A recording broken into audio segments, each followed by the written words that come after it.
Hello guys, நேற்றுக்கு எபிசோடில் சிவகுமார் பயங்கரமாக அழுதுருப்பாப்புல. சொல்லப்போனால் சொல்லவே முடியாமல் என்னுடைய ஒய்ஃபு, என்னுடைய மகள் முதல் கொண்டு, என்னுடைய ஃபேமிலி முதல் கொண்டு அவ்வளோ தூரம் மோசமாக கேவலமாக பேசியிருக்காங்க சார். அதை போட்டு நான் எரிக்கணும்னு நினைக்கிறேன் சார் அப்படிங்கிற மாதிரி சொல்லியிருப்பாப்புல. ஸோ எதுக்காக அப்படி நடந்துச்சு அப்படின்னு சொல்லி கேட்கும்போது அதுக்கு ஒரு பர்சன் காரணம். ஏன்னா அதனால தான் பார்த்திங்கன்னா இது நடந்தது அப்படிங்கிற மாதிரி சிவகுமார் அவர்கள் சொல்லியிருப்பாப்புல. அது என்ன அப்படிங்கிறத பற்றி இந்த வீடியோவில் முழுசாக பார்க்கலாம். இதில் முத்துக்குமரனும் இன்வால்வ் ஆயிருக்காப்புல. அது என்ன அப்படிங்கிறத பார்த்துடலாம். ஸோ இந்த வீடியோ போகிறதுக்கு முன்னாடி வழக்கம் போல் சப்ஸ்கிரைப் பண்ணாதங்க, சப்ஸ்கிரைப் பண்ணிச்சுக்கோங்க. லைக்கை போட்டு வீடியோ பாருங்கள். வாங்க இந்த வீடியோக்குள்ள போகலாம். ஆக்சுவலாக சிவகுமார் அவர்களை நீங்கள் போகியில் எதை போட்டு எரிக்கணும்னு நினைக்கிறீங்க அப்படின்னு சொல்லி கேட்கும்போது அதுக்கு சிவகுமார் அவர்கள் இந்த தருணத்தை நான் போகியில் போட்டு எரிக்கணும்னு நினைக்கிறேன் சார். அந்த தருணம் என்ன அப்படின்னு பார்த்தீங்கன்னா, நான் செய்யாத ஒரு தப்புக்கு என்னை என்னுடைய ஃபேமிலி முதல் கொண்டு, என்னுடைய ஒய்ஃபு, என்னுடைய பொண்ணு எல்லாரையும் அவ்வளோ கேவலமாக பேசியிருக்காங்க. ரொம்ப அக்யூஸ் பண்ணி பேசியிருக்காங்க. அந்த ஒரு தருணத்தை நான் எரிக்கணும்னு நினைக்கிறேன் சார். செய்யாத தப்புக்கு இவ்வளோ தூரம் அனுபவிக்கணுமா அப்படின்னு சொல்லிட்டு அப்படிங்கிற மாதிரி நம்மளுடைய சிவா அவர்கள் சொல்லியிருப்பாப்புல. விஜய் சேதுபதி அதுக்கு ஆறுதல் சொல்லியிருப்பாப்புல. நெகட்டிவ் இம்பேக்ட்ஸ்லாம் இருக்கணும், விமர்சனங்கள் இருக்கும். ஸோ அதெல்லாம் நம்ம கடந்து போயிடணும், அதெல்லாம் நம்ம கண்டுக்கக்கூடாது அப்படின்னு சொல்லி பல விஷயங்கள் சொல்லியிருந்தாலும் பட் அற்புல்லாக இருக்கும் அந்த மனுஷனை பொறுத்தவரையிலையும். அது என்ன இன்சிடென்ட் அப்படின்னு பார்த்தீங்கன்னா, முத்துக்குமரனுடைய ஃபேன்ஸ் எல்லாம் பார்த்தீங்க அப்படின்னா சிவாவை போட்டு பயங்கரமாக ரோஸ்ட் பண்ணியிருப்பாங்க. உண்மையாகவே அவர் சொன்ன மாதிரி ரொம்ப கேவலமாக மோசமாக பேசியிருப்பாங்க. ஆக்சுவலாக அது என்ன இன்சிடென்ட் அப்படின்னு பார்த்தீங்கன்னா, சிவா எவிக்ட் ஆகி வெளியே போயிருப்பாப்புல. அந்த நேரத்தில் எல்லாருக்கிட்டையும் பேசியிருப்பாப்புல. சொல்லப்போனால் அதாவது எடிட்டில் கட் பண்ணியிருக்காங்க. எல்லாருக்கிட்டையும் பேசியிருப்பாப்புல, எல்லா விஷயங்களும் சொல்லியிருப்பாப்புல. ஆனால் முத்துக்குமரன் கிட்ட மட்டும் எதுவுமே பேசாமல் வந்திருப்பாப்புல.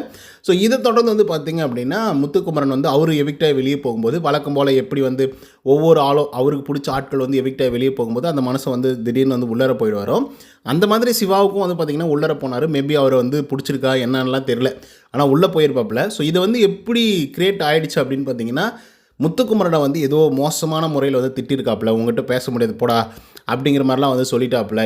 ஏதோ சம்திங் சொல்லியிருக்காப்புல. அந்த சம்திங் என்னன்னு தான் தெரியல, ஆனால் மோசமான முறையில் சிவா அவர்கள் முத்துக்குமரன் கிட்ட நடந்திருக்காரு அப்படின்னு சொல்லி ஒரு பெரிய இம்பேக்ட் கிரியேட் பண்ணுற மாதிரி நிறைய சோஷியல் மீடியாக்களில் வீடியோஸு, ட்ரோல்ஸு, மீம்ஸு அப்படின்னு சொல்லி பயங்கரமாக போச்சு. ஸோ அதை தொடர்ந்து நம்மளும் ஒரு வீடியோ போட்டிருந்தோம்னு வச்சுக்கோங்களேன். பட் நம்ம ரொம்ப டீசெண்டாக தான் பேசணும். எதுவுமே தப்பாவோ இல்லை ரொம்ப அசிங்கப்படுத்துகிற மாதிரிலாம் எப்பவுமே நம்ம பேச மாட்டோம். ஸோ அந்த மாதிரி ஏதோ சொல்லியிருக்காப்புல அப்படின்றது மட்டும் தான் நம்ம சொல்லியிருந்தோம். ஸோ அந்த ஒரு விஷயம் பார்த்திங்க அப்படின்னா, ஆக்சுவலாக அவர் எதுவுமே சொல்லவே இல்லையா. செய்யாத ஒரு தப்புக்கு இவங்க எடிட் பண்ணி பார்த்ததில் என்னையும், என்னுடைய ஃபேமிலியையும், என்னுடைய ஒய்ஃபையும், என்னுடைய பொண்ணையும் அவ்வளோ தூரம் போட்டு அக்யூஸ் பண்ணியிருக்காங்க சார். அதை நான் போட்டு எரிக்கணும் அப்படின்னு சொல்லியிருப்பாப்புல. இந்த ஒரு விஷயத்தை சொல்லும்போது முத்துக்குமரனே பயங்கரமாக ஃபீல் பண்ணியிருப்பாப்புல. அது தெரியாமல் நடந்துடுச்சு, என்னன்னு தெரில நான் எனக்கும் அப்படின்ற மாதிரி சொல்லியிருப்பாப்புல. ஆனால் முத்துக்குமரனுக்கும் அவருக்கும் பெருசாக எதுவும் சண்டை இல்லாத மாதிரி தான் இருந்தது ஆக்சுவலாக சொல்லப்போனால். ஸோ இதை தொடர்ந்து ஃபேன்ஸ் அப்படிங்கிற பேரில் ஒருத்தர் அக்யூஸ் பண்ணுறது, பயங்கரமாக கண்டமேனிக்கு திட்டுறது, அவன் இவன் அப்படி இப்படின்னு பேசுகிறது. நிறைய ரிவ்யூவர்ஸை நானே பார்க்குறேன். ரொம்ப மோசமாக பேசுவானுங்க. ஏதோ இவனுக்கு தான் பிக் பாஸ்க்கே ஓனர் மாதிரி. அவனுக்கு அப்படியே விஜய் சேதுபதியே கோமாளின்னு வானுங்க, ஹோஸ்டியே கோமாளின்னு சொல்லுவானுங்க. இந்த மாதிரிலாம் மோசமாக பேசுகிற ரிவ்யூவர்ஸ் நிறைய பேர் இருக்காங்க. மீம்ஸ் கிரியேட்டர்ஸ் இருக்காங்க. அதே மாதிரி ட்ரோல் பண்ணுறது, இந்த மாதிரி நிறைய பேர் இருக்காங்க. பட் இது அவாய்ட் பண்ணணுன்றது தான் என்னுடைய கருத்தும் கூட. ஸோ ஹெல்த்தியாக இருக்கா, ரீசனபிளாக பேசுங்க. இப்படி இருக்கலாம் அப்படின்னு ஒரு டவுட்டோடு கேட்குறீங்களா, அப்போ டவுட்டோடு இருந்தால் அவ்வளோ அக்யூஸ் பண்ணி பேசக்கூடாது. இப்போ ஒரு வேளை ஒரு ரியலாகவே அந்த மாதிரி நடந்திருக்கு, உண்மையாகவே அந்த மாதிரி நடந்திருக்கு அப்படின்னா அப்போது நீங்கள் அக்யூஸ் பண்ணி பேசுகிறது கூட வாய்ப்புகள் இருக்குது. ஏன்னா அவ்வளோ மோசமாக நடந்துக்கிட்டால் அப்படி நடந்துக்கலாம், நம்ம பேசலாம், அது ஒன்றும் தப்பு இல்லை விமர்சனம் பண்ணும்போது. பட் நடக்காத ஒரு விஷயத்துக்கு இவ்வளோ தூரம் விமர்சனம் பண்ண வேண்டிய அவசியம் இல்லை. ஆக்சுவலாக சொல்லப்போனால் இப்போ நம்ம ஒரு யூடியூப் சேனல் வச்சுருக்கோம், நம்ம ரிவ்யூ பண்ணுறோம். ஸோ நம்மளுடைய ரிவ்யூவை எதிர்த்து ஏகப்பட்ட பேர் நிறைய பேர் பேட் கமெண்ட்ஸ் வரும். அது ஃபில்டரில் வெளியே போயிடுதுன்னு வச்சுக்கோங்க. But anyhow 1 or 2 comments பார்த்திங்கன்னா ஷோ அப் ஆகும் அட்லீஸ்ட் ஒரு 5 to 10 மினிட்ஸ்க்கு. அதுக்குள்ளே பார்த்தா நமக்கே ஒரு மாதிரி மனசு கஷ்டமாக தான் இருக்கும்.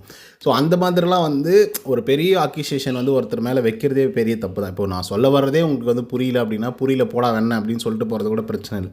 புரிஞ்சிக்காமல் வீடியோ ஸ்டார்ட் பண்ணி ஒரு 30 செகண்ட்ஸ்குள்ளே இவன் இதுதான் சொல்ல வரான் அப்படின்னு ஒரு முடிவு பண்ணி அதுக்குள்ளே ஒரு கமெண்ட்டை போட்டு அக்யூஸ் பண்ணுறதுன்றது தப்பான ஒரு விஷயம். அது சிவாவுக்கும் நடந்திருக்கு.